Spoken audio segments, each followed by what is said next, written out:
Come on, bitch, let's go.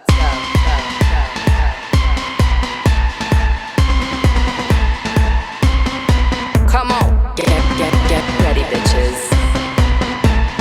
You haven't seen nothing yet. Come on. Valentino, Versace, Lamborghini, Bugatti. I got money to burn. I'm single and I'm naughty. Come on. Tiffany's, Cartier, Gucci, Armani. Come on. Break out your black card, boys. It's time to party. Hello, my friends. Here we find ourselves on episode 201. I can't get over it. 201 episodes. Boy, we've been through a lot of stuff together. Anyway, today I decided I wanted to do a recap of what's gone down with P. Diddy in the way that I do it, where I'm going to tell you the details about what's come out in the process of the raids and the arrest and what the government has spilled tea on that hasn't been in the main news media.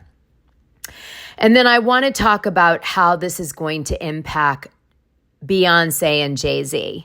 Because as you guys are aware, a lot of people believe that Jay-Z is next on the sights of the Southern District of New York to potentially do a raid and an arrest and another indictment based on allegations very similar against Jay-Z that P. Diddy knows and may use to lessen his sentence in a plea deal through cooperation, because he has obviously dirt on almost everyone in the rap industry that he's partied with closely. He's seen their illegal activity. He's been around it. He could rat them out.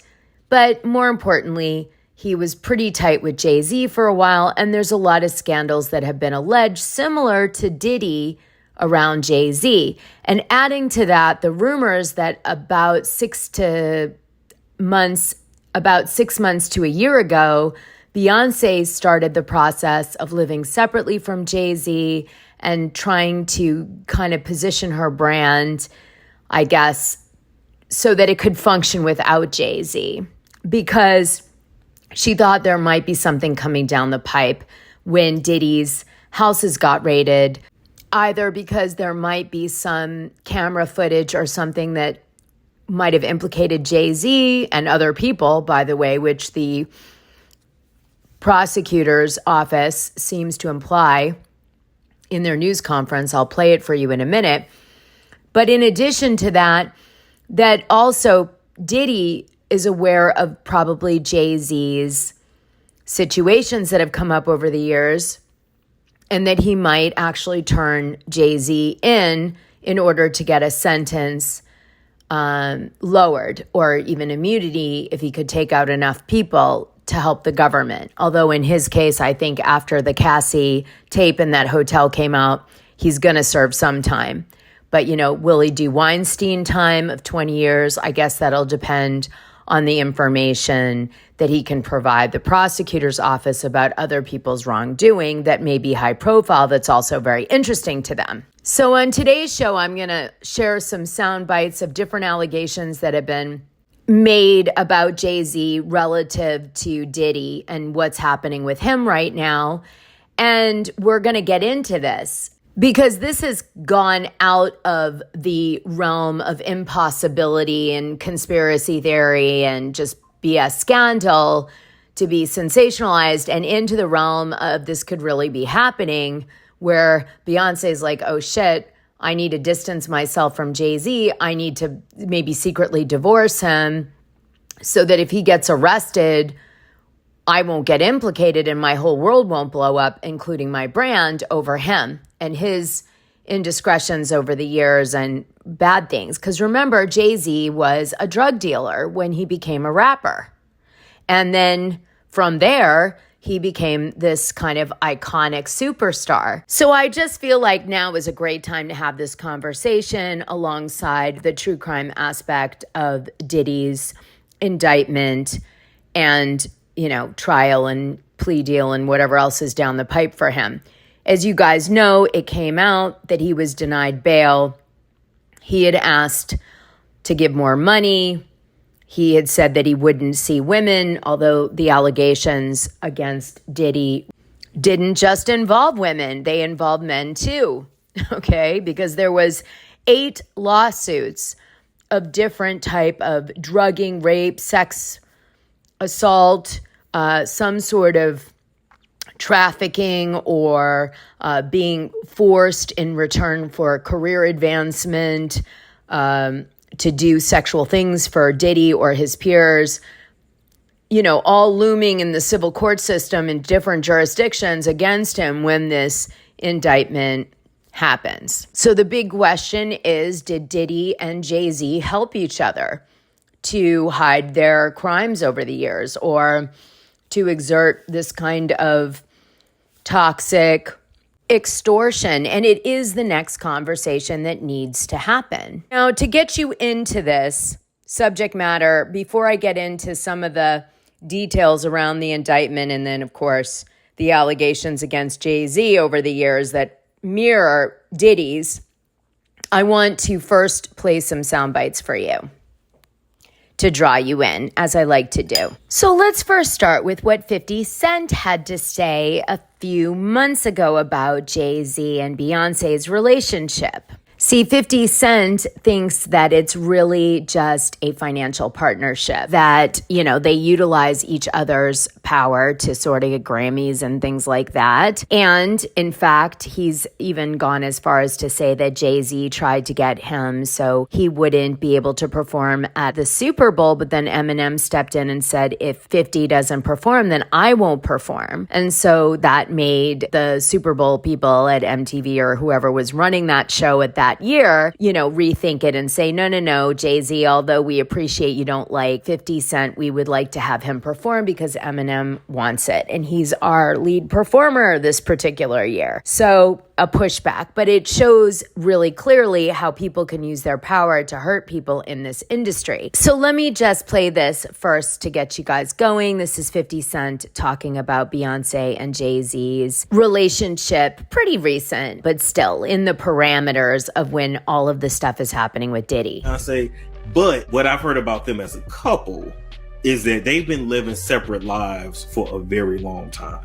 So they together, but they living separate. And then there was the Jay-Z acceptance speech that happened around the same time that 50 Cent had dropped that T. And basically it's Jay-Z very nervously talking to the audience, kind of shaming the Grammy professionals for the way that they've handled black music, rap music, R&B, et cetera, for years, that they haven't been fair about it and all this stuff. And in that, he refers to Beyonce because she has the most Grammys of anyone, he says, but yet has never had an Album of the Year win. And to him, that just doesn't make sense from the metrics that is used by the Grammys. I guess it's unusual, but it also could just be that as a whole, as a collective album, she just hasn't hit it. I don't know. But again, we're seeing a little bit of that tactic of like, if you don't agree with me, then I'm going to punish you publicly or something, right? It's sort of what 50 Cent talked about to do with the Super Bowl. But here's the thing. He refers to Beyonce without saying her name. And that created a little controversy, kind of like, why did he say this lady has won more Grammys instead of my wife or Beyonce or something like that? Now, he could have been delicate in the sense that he thought Beyonce may not like what he's saying and so didn't want to like bring her into it. But it's pretty obvious he's talking about her. And it was a weird way for him to speak about his wife, who he's been with forever and has children, especially with his daughter on the stage next to him. And Beyonce looked weird when he said it. She looked pissed. And then she's smiling a few minutes later. So it's really hard to gauge. But it was weird and it was awkward. And you could feel it just watching it on the show. Let me play you a clip of this part. Saying we want y'all to get it right. We love y'all. We love y'all. We love y'all. We want y'all to get it right. At least get it close to right. And obviously it's subjective. Y'all don't got to clap at everything. Obviously it's subjective because, it's music and it's opinion based. But, some things, I don't want to embarrass this young lady, but she has more Grammys than everyone and never won Album of the Year. So even by your own metrics, that doesn't work. Think about that. The most Grammys, never won album of the year. That doesn't work, you know. Some of you gonna go home tonight and feel like you've been robbed. Some of you may get robbed. That's get rich or die trying and massacre. You know, so it's a huge difference in who we are with each other internationally. Let them be fooled in America and think there's a competition there. Because America can be purchased. We can buy it with marketing dollars.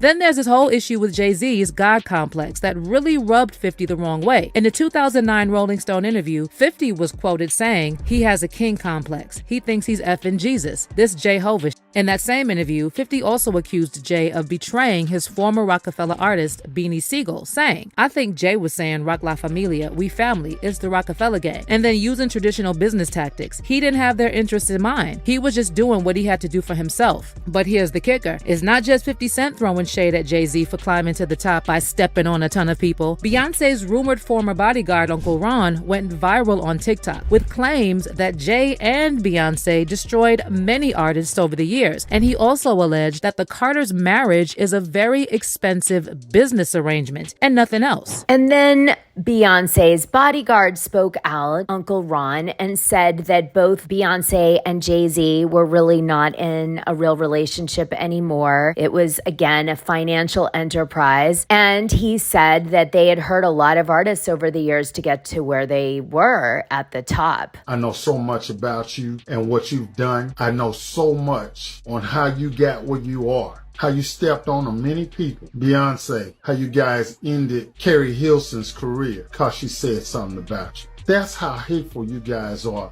How you step on anybody to stay on the top. Okay, and then we have to talk about Jaguar Wright's interview where she calls out all of Jay-Z's ties to different people, like R. Kelly, you know, who's in jail now for imprisoning women and abusing them and sex trafficking.